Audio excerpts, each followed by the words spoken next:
How to rent your house with an agent. Hey folks, my name is Chris at Hauseit, based here in Miami, Florida. Today we're going to talk about this interesting topic. We're going to do an overview and also give you specifics for the New York City metro area and the South Florida markets, specifically for landlords who wish to rent their houses or condos out, and how to go about it. So let's get started.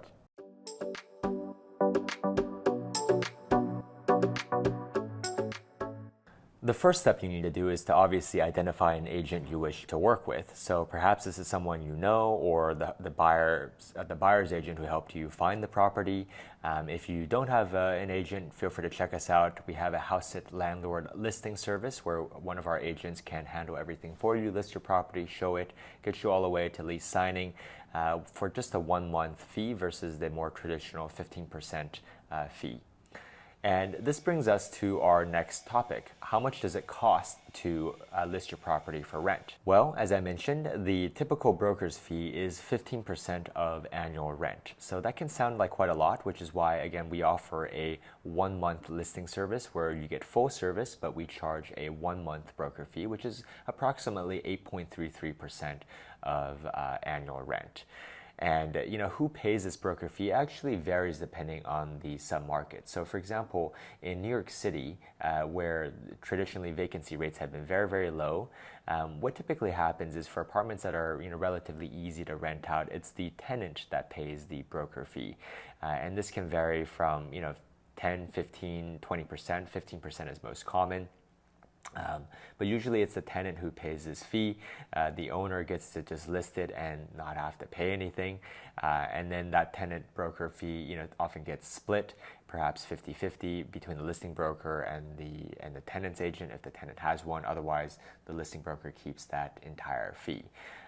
Now, in New York City, for harder to rent properties, perhaps luxury listings, listings in neighborhoods that are less popular, maybe higher price listings, oftentimes these will then be co-broked, or the commission structure will be similar as in sales, where this 15% commission is paid by the landlord. And then, if the tenant has an agent, it's co-broked or split, usually 50-50 with the tenant's agent and the listing agent. In this case, the property would be listed as no fee on many third-party websites, so to very clearly, usually with a label, say no fee, so the tenant knows that they are not responsible for paying a broker fee, and the landlord already has it covered. Still, in contrast, in markets like South Florida and many other markets around the country, it is typically the landlord who pays the broker fee. And this is traditionally because vacancy rates have been higher. Tenants aren't expected to have to pay out a broker fee. It's the landlord who pays for the service, because oftentimes it's just their one agent working on the deal. And then, that broker fee will vary. It might be 10%, 15%. Both are pretty common, usually 15% in the Miami, Florida market, though we've seen lower as well. So it really varies. Check with your agent to see what's customary in your area.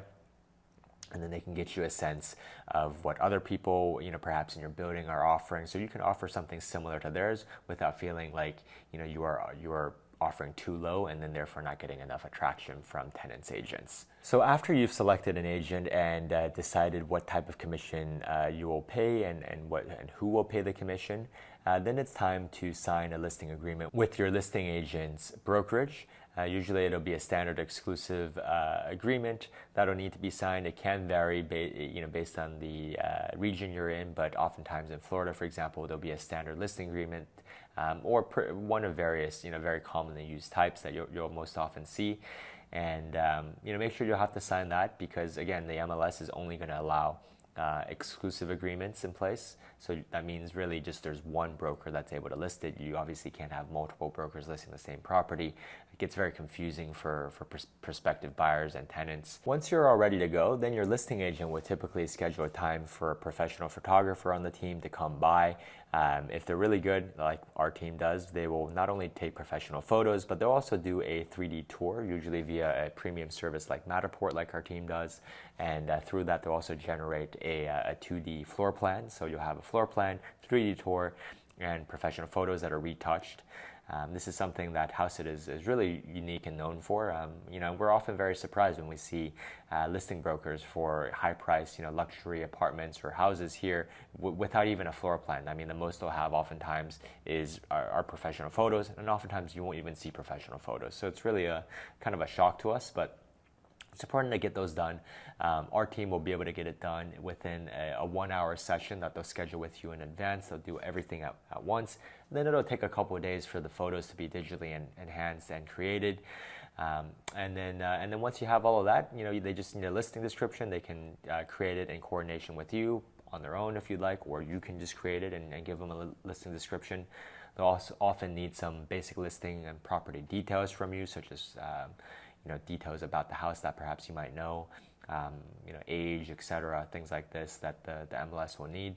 And of course, prior to listing on the market, you'll probably want to declutter your house. You'll want to make it ready for showing. So, perhaps you get a professional cleaner in there. You really declutter the place. If you've already moved out or you haven't moved in, make sure there's not a lot of random things and junk lying around. And then just do some basic stuff in terms of renovations. Don't worry about that. I mean, we always like to recommend that don't do anything too major, because the buyer might not like it in the first place, or the tenant in this case. So there's really no need. I mean, perhaps if there are minor things like peeling paint or like a chipped piece of the wall or something obvious or easy, of course it helps to fix that so it's not such an eyesore, but there's no need to go and like remodel the bathroom or something in advance of renting it out, listing it for rent or sale. Again, like I said, you may be doing it for naught because the person who's going to be occupying it might not like what you've done. So it's best to just do basic, universal, obvious things. Like if there's like a loose doorknob, maybe you fix that and tighten it. If there's something, if the vanity mirror is like loose, like fix that. Like basic things, peeling paint, fix those things if you can, or pay your super $50 to help you just take care of it. But we hope you found this video helpful. These are just some basic tips on how to get started, the immediate next steps on how to rent your house, how to list your house for rent with an agent. Feel free to check us out if you have any questions, www.hauseit.com. As I mentioned, we do have a landlord listing service. We can also help you save 6% when you sell with an agent-assisted FSBO listing. And when you buy, we can help you save 2% or more with our Hauseit Buyer Closing Credit Program. We serve New York and Florida, so all 5 boroughs of New York City, Long Island, and the Hudson Valley. In Southeast Florida, we cover Miami-Dade County, where we're based, Broward, Palm Beach, Martin, and St. Lucie counties. My name is Chris at Hauseit, and we'll see you on the next one.